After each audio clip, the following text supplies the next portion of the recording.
तो हेलो दोस्तों, आज हमारे पास Redmi का Note 14 Pro Plus फ़ोन आया है, जो हालांकि बैक गिलास इसका फुल्ली डैमेज है।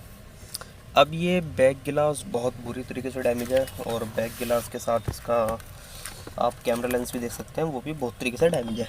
तो इसमें क्या करेंगे, हम बिल्कुल जेन्युइन बैक गिलास डाल देंगे और ये फ़ोन ओके हो जाएगा। बिल्कुल एकदम फ़ोन का, जिसे बोलते हैं ना, फ़ोन का निकला हुआ बैक गिलास, मैं वही इसमें बैक गिलास डालूँगा, बिल्कुल सेट रिमूव।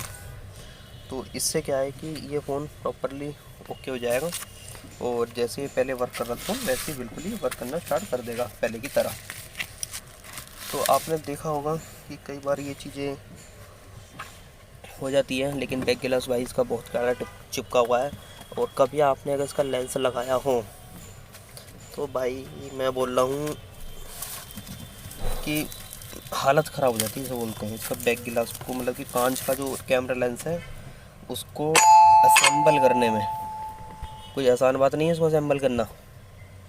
लेकिन आइए वीडियो को ज़्यादा लंबी नहीं करेंगे, वीडियो को स्टार्ट करेंगे। बैक गिलास क्योंकि बहुत टाइट चिपका हुआ है,